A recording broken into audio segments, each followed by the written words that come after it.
Oh my God. Oh Jesus.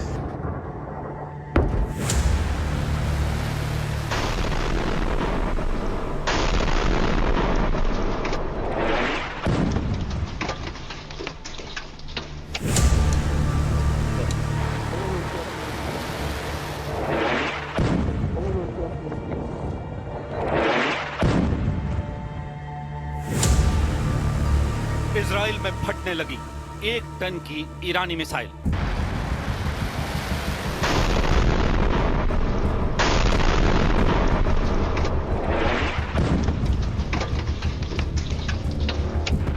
Iran के revolutionary guards ने क्यों बदला युद्ध का गियर? नए सर्वोच्च नेता मुज्तबा खामेनेई का सिग्नल, 1 बम के बदले 10 मिसाइल मारेगा ईरान।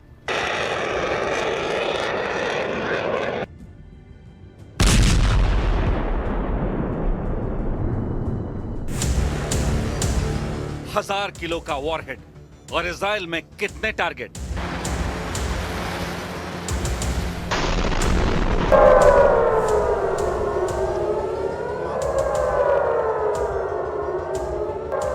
इजराइल में क्या होने जा रहा है? तेहरान को तबाह किए जाने से पहले क्या ईरान धमाकों से खत्म कर देगा पूरा इजराइल? क्या युद्ध समेटकर खाड़ी से भागने वाला है अमेरिका? डोनाल्ड ट्रंप क्यों बोले युद्ध पूरा होने वाला है? क्या ट्रंप को पता चल गया है कि अब ईरान को हराना मुमकिन नहीं है?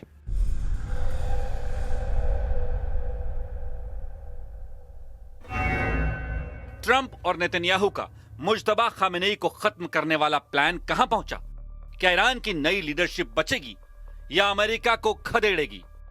दूसरे मोर्चे पर तुर्की के राष्ट्रपति एर्दोआन को क्या भड़काने लगे हैं डोनाल्ड ट्रंप? क्या युद्ध में नेतन्याहू का इजराइल फेल और अब एर्दोआन के तुर्की को ईरान से लड़ाएंगे ट्रंप? क्या मुज्तबा खामेनेई को टारगेट करने के लिए तुर्की करेगा अमेरिका और इजराइल की मदद? खाड़ी देशों में अमेरिका को बचाने के लिए युद्ध में कूद चुका है ऑस्ट्रेलिया। ट्रंप के प्रेशर में ऑस्ट्रेलिया का बड़ा फैसला, ईरान पर निगरानी के लिए विमान भेजेगा और साथ में यूएई को एयर डिफेंस मिसाइल भी सप्लाई करेगा ऑस्ट्रेलिया। ईरान तैयार, मुज्तबा खामेनेई तैयार। ईरान की पब्लिक सड़कों पर उतरकर बोल रही है जंग या तो जीतेंगे या फिर शहीद होंगे। लेकिन 25 दुश्मन देशों की कमर एक साथ तोड़ने के लिए तैयार है पूरा ईरान।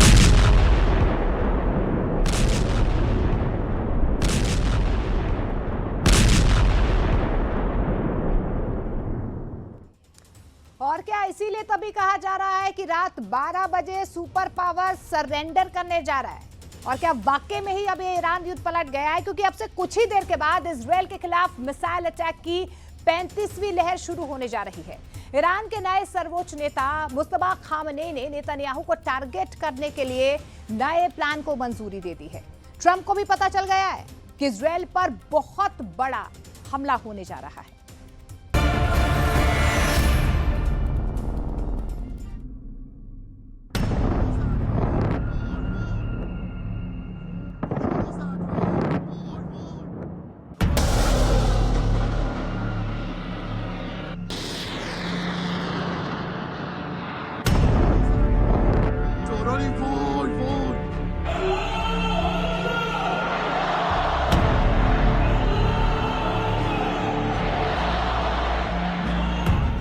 मार्च ईरान में रात 12:37 और तभी हुआ नए सर्वोच्च नेता मुज्तबा खामेनेई के नाम का ऐलान।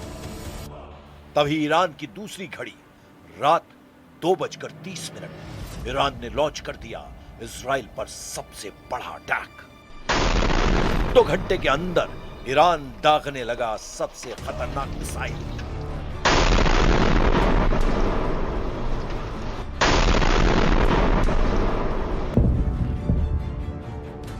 आईआरजीसी ने कह दिया है कि अब छोटे वॉरहेड नहीं बल्कि बड़े वॉरहेड वाली मिसाइल ही दागी जाएंगी।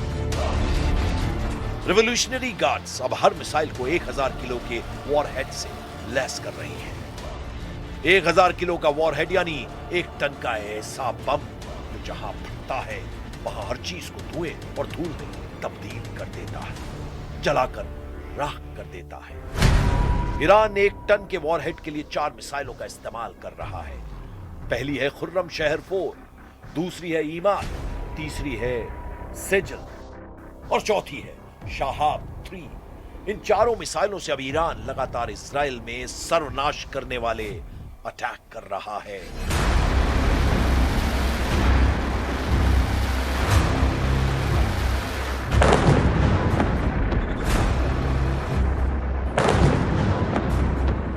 तेल अवीव में धमाके, बहरीन में अमेरिका के अड्डों पर धमाके, यूएई और कुवैत में उन ठिकानों पर धमाके जहां अमेरिकी सैनिक या ट्रंप के राजनयिक दूतावास खाली करने के बाद ठहरे हुए हैं। ईरान के हमलों की सुनामी चुन चुन कर अपने टारगेट को तबाह करने लगी। इन धमाकों और इन हमलों की रिपोर्ट व्हाइट हाउस पहुंची तो डोनाल्ड ट्रंप के पैरों तले जैसे जमीन खिसक गई, क्योंकि कच्चा तेल $100 का कांटा पार कर गया है। एक ही झटके में तेल के दाम 30% तक ऊपर पहुंच गए हैं। ट्रंप ने फौरन पुतिन को फोन लगाया। 1 घंटे तक बातचीत हुई, ईरान पर बात हुई, मुज्तबा खामनई पर बात हुई, तेल पर बात हुई। फिर डोनाल्ड ट्रंप ने जब प्रेस कॉन्फ्रेंस की तो बताया युद्ध पूरा होने वाला है, हम जल्दी ही इस जंग को खत्म करेंगे। ईरान की लीडरशिप और सेना को पूरी तरह खत्म कर दिया गया है। Thank you, Mr. President. On Iran, you called it an excursion. You said it would be over soon. Are you thinking this week it will be over? No, Are you but talking soon. about days? I think soon. Okay, and with respect Very to... soon. Look, everything they have is gone, including their leadership. In fact, there are 2 levels of leadership, and even actually, as it turns out, more than that. But 2 levels of leadership are gone. Most people have never even heard about the leaders that they're talking about. So. लेकिन Iran ने दिया Trump को counter झटका। Iran ने ऐलान कर दिया कि यह युद्ध अमेरिका और इजराइल ने शुरू किया था, लेकिन इस जंग को खत्म ईरान करेगा और इसके लिए ईरान की मिसाइल ब्रिगेड लगातार हमले कर रही है।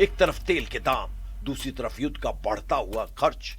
अमेरिका इस वक्त अपनी आधी सेना ईरान को हराने के लिए झोंक चुका है, लेकिन तेल के खेल ने ईरान को वो ताकत दे दी है जिसकी वजह से अब वो न सिर्फ अमेरिका और इजराइल के युद्ध को कंट्रोल करने लगा है, बल्कि दुनिया में इसका कहां और क्या असर होगा, इसका फैसला भी अब ईरान के हाथों में है। पुतिन ने भी कह दिया है कि दुनिया में तेल संकट शुरू हो चुका है। В прошлом году через Ормузский пролив прошло около трети мирового морского экспорта нефти, а это порядка 14 миллионов баррелей в сутки. Из них около 80% направлялись в страны Азиатско-Тихоокеанского региона. Сейчас этот маршрут фактически закрыт. Добыча нефти, которая завязана на использование пролива, рискует полностью остановиться уже в ближайший месяц. ईरान के खिलाफ अमेरिका और इजराइल का युद्ध जितना लंबा चलेगा, यह अमेरिका और यूरोप की अर्थव्यवस्था को उतना ही ज्यादा नुकसान पहुंचाएगा। साथ ही खाड़ी देशों का तेल उद्योग पहले ही पूरी तरह ठप पड़ चुका है। यानी ट्रंप और नेतन्याहू का वो एहसास कि ईरान पर हमला करने के बाद वहां सत्ता को बदला जाएगा और फिर उनके दोनों हाथों में लड्डू होंगे। ट्रंप और नेतन्याहू के उस प्लान को ईरान की मिसाइल पावर पूरी तरह भस्म कर चुकी है। ईरान की नई लीडरशिप यानी सर्वोच्च नेता मुज्तबा को लेकर ईरान बहुत ज्यादा जोश में है और अब वो किसी भी सूरत में अमेरिका और इजराइल को इस जंग में पूरी तरह हराना चाहता है।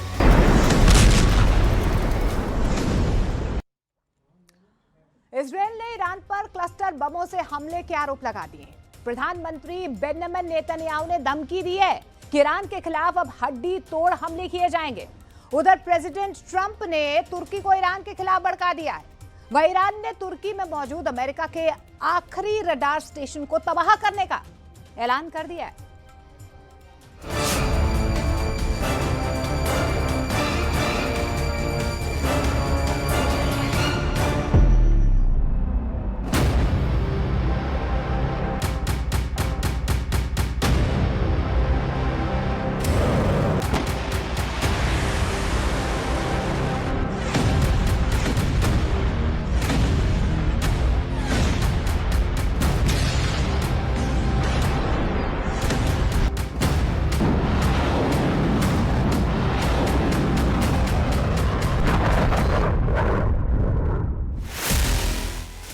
नेतन्याहू ने माना युद्ध अभी खत्म नहीं हुआ।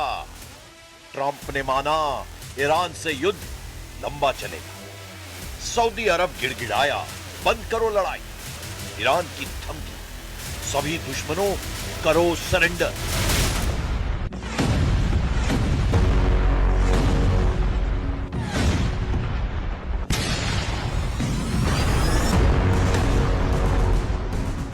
युद्ध ईरान में तख्ता पलट करने के लिए भड़काया गया, लेकिन तख्ता पलट तो दूर की बात है, ईरान घमंड तोड़ने पर उतर आया है। ईरान ने ऐलान किया है कि पूरी दुनिया ही क्यों ना उसके खिलाफ हो जाए, वो अमेरिका, इजराइल और उनका साथ दे रहे देशों को फोड़ना बंद नहीं करेगा। हकीकत भी यही है कि ईरान को जहां मौका मिल रहा है वो धमाकों से अपने बदले का एहसास करा रहा है। यह बहरीन में ईरान का तांडव है। यह इजराइल के हाइफा में ईरान की मिसाइलों की फायर पावर है। यह इराक के इरबिल में अमेरिकी सैन्य अड्डों पर ईरान का ढाया कहर है। यह तुर्की में अमेरिकी सैन्य अड्डों पर ईरान का धमाका है। ईरान ने साफ कर दिया है कि समझौते की कोई गुंजाइश नहीं है। खून का बदला खून से लिया जाएगा। सुप्रीम लीडर अली खामनेई की मौत का हिसाब सुपर पावर को देना ही होगा। ईरान की तरफ से कहा गया कि उस पर समझौते का दबाव बनाया जा रहा है। ट्रंप ने कई देशों को इस मिशन में लगा रखा है, लेकिन समझौते का कोई सवाल नहीं।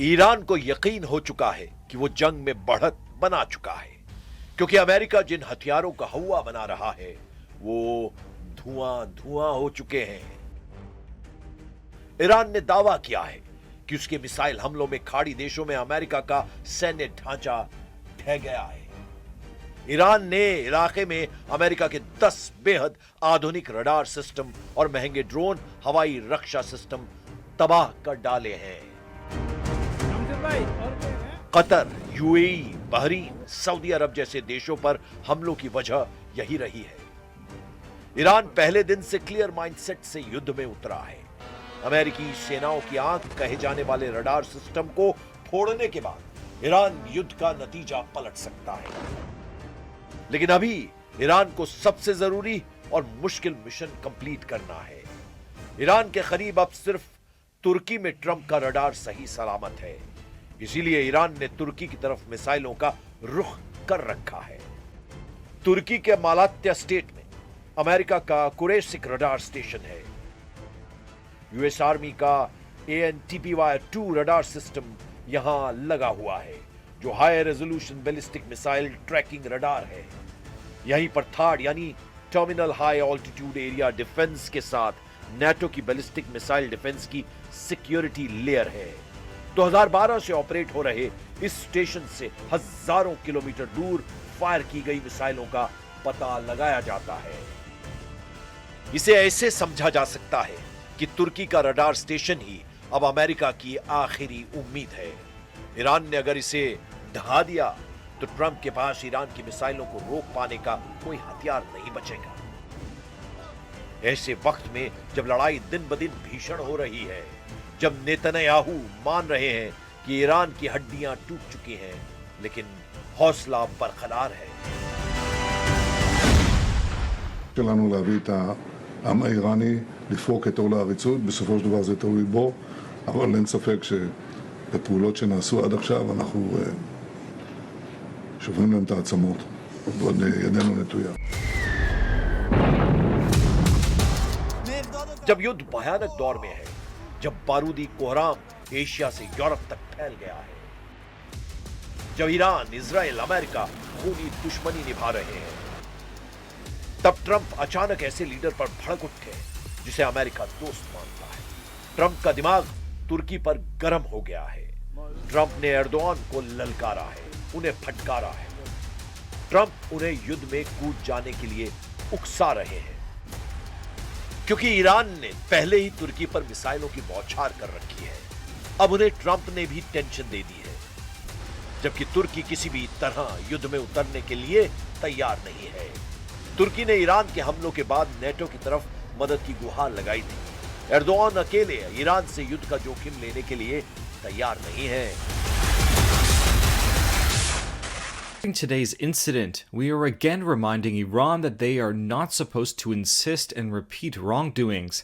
We are going to discuss the developments with our NATO and other allies and will take necessary measures to increase our security and take extra measures.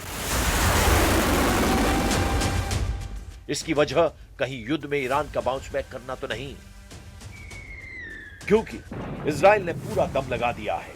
America ने सारे हथियारों को आजमा लिया है। खाड़ी देशों की जितनी ताकत थी सब झोंक चुके हैं, जिससे जितना बन पड़ा है वो ईरान को उतने तरीके से मार रहा है। ईरान का इकबाल कायम है। ईरान की मिसाइलें ताबड़तोड़ जवाब दे रही हैं।